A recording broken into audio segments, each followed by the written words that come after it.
Hello' everyone, আপোনালোকৰ ভালনে? মোৰ কিন্তু ভাল নহয়। বৰ্তমান মই চিপাঝাৰতে আছোঁ। যোৱাকালিয়ে হঠাতে আহিলোঁ। মানে কথাটো হ'ল, আমাৰ ঘৰত এটা বেয়া ঘটনা চলি আছে। অনুগ্ৰহ কৰি আপোনালোকে ভিডিঅ'টো চাব। ভিডিঅ'টো চাই জানিলে আপোনালোকেও সতৰ্ক হ'ব বা সাৱধান হ'ব পাৰিব। এনেকুৱা এটা ঘটনা আমাৰ ঘৰত ঘটিছে যোৱাকালিয়ে। মানে মই কথাখিনি ক'ৰ পৰা আৰম্ভণি কৰিম মই নিজে ক'ব পৰা নাই।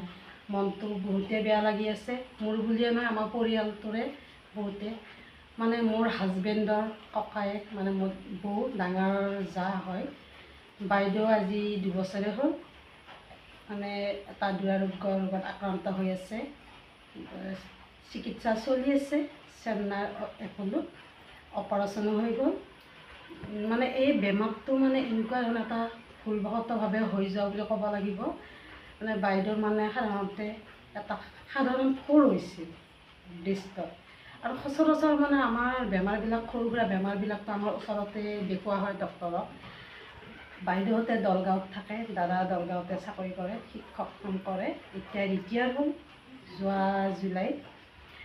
চাকৰি সূত্ৰে তাতেই থাকে। তাৰপিছতে বাইদেউৰ বেমাৰটো মানে যেতিয়া খুৰ হৈছিল, বেমাৰটো মংগলদৈতে অপাৰেশ্যন কৰিছিল। সাধাৰণ খুৰ, মানে মই হস্পিটালৰ নামটো নকওঁ বা ডক্তৰৰ নামো মেনশ্যন নকৰোঁ। আৰু আমাৰ ঘৰৰ পৰিয়ালৰ বেমাৰৰ অভিজ্ঞতা একেবাৰে নাই। যেতিয়া খুৰটো দেখুৱাব আহিছিল, ডক্তৰে কৈছিল এইটো এটা মানে সাধাৰণ খুৰ, অপাৰেশ্যন কৰিলে ঠিক হৈ যাব। ঠিক ডক্তৰে কোৱামতে বাইদেউৰ অপাৰেশ্যন হৈ গ'ল। অপাৰেশ্যনটো হোৱাৰ পিছতে বাইদেউৰ মানে বেমাৰটো মানে এনেকুৱা হ'ল, যিটো মানে পিছৰ ৰিপৰ্ট ওলাল, বাইদেউৰ কৰ্কট ৰোগত বেমাৰটো পৰি গ'ল।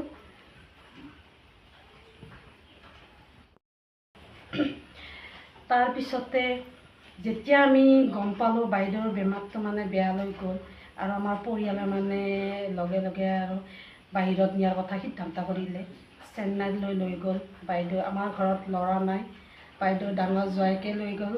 কি ক'ম, জোঁৱাইকো মানে ভগৱান বুলিয়ে ক'ব লাগিব। আজিকালি এনেকুৱা জোঁৱাই পোৱাই টান। মানে জোঁৱাই তৎকালীনভাৱে বাইদেউক লৈ গ'ল।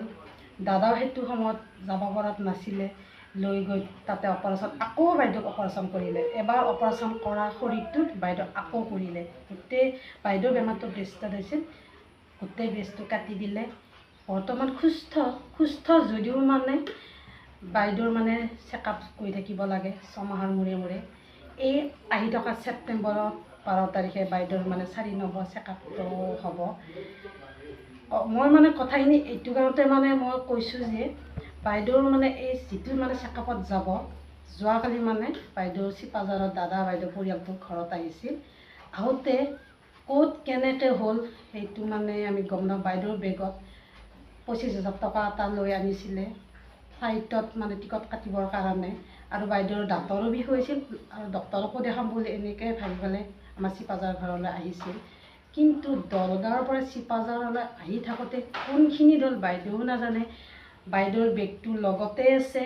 বাইদেউ কোৱামতে বেগটো কোলাতে লৈ থৈছিল, কিন্তু বেগটো চেইনটো আগৰ নিচিনাকৈ মাৰা আছে। বেগৰ পৰা বাইদেউ চশমাযোৰে আৰু 25,000 টকাটোৱে নাইকিয়া। ঘৰতে কথাটো গম পালে।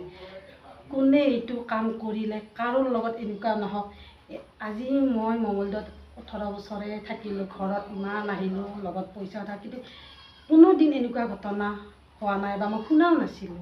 এনেকুৱা আমাৰ মংগলদৈৰ এইখিনি জেগাত এনেকুৱা ঘটনা এয়ে ফাৰ্ষ্ট বুলি ক'ব লাগিব। আপোনালোকৰো কাৰোবাৰ এনেকুৱা হৈছে যদি ক'বচোন বাৰু। মই এইখিনি লোকেল এৰিয়াৰ ভিতৰত কোনোবা যদি এই ভিডিঅ'টো চাই আছে, এতিয়া বাইদেউ আহি কালিৰ পৰা কান্দিয়ে আছে। ইফালে দেহাত বেমাৰ এটা লৈ আছে। এতিয়া ছেপ্টেম্বৰত নগ'লেও নহ'ব, ফ্লাইটৰ টিকটৰ কাৰণে পইচাটো আনিছিলে। এতিয়া আমি কি বুলি বাইদেউক সান্তনা দিম, ভাষা নাই।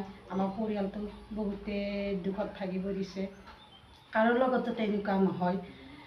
আৰু আপোনালোকে এটা কথা কওঁ, মোৰ সাৱধান হওক। গাড়ীত এনেকুৱাকৈ বেছি পইচা আনিলে, আৰু বাইদেউ মানে কৈছে যে বাইদেউ কেনেকৈ নিলে মানে বাইদেউ গম নাপায়। হয়তো কিবা বাইদেউক মুখত কিবা গম নোপোৱাকৈ নিচা চিচা গ'লে। বাইদেউ কৈছে মোৰ টোপনিও, আমি সুধিছোঁ টোপনি গৈছে নেকি, বাইদেউ কৈছে টোপনিও যোৱা নাই, কেনেকৈ নিলে।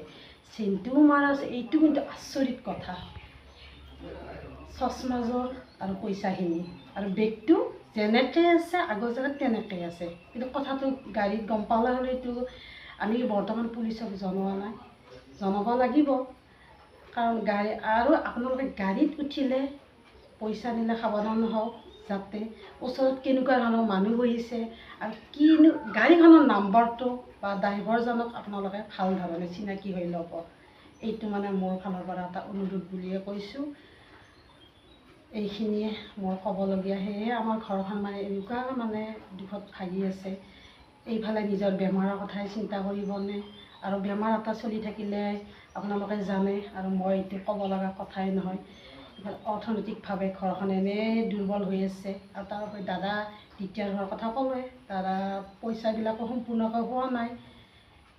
কি ক'ম আৰু, বহুতেই দুখজনক কথা। এই ভিডিঅ'টো আপোনালোকে যিমান পাৰে শ্বেয়াৰ কৰি দিব, কাৰণ সকলোৱে যাতে জানে, সাৱধান হওক, সতৰ্ক হওক। এইখিনিয়ে মোৰ ক'বলগীয়া।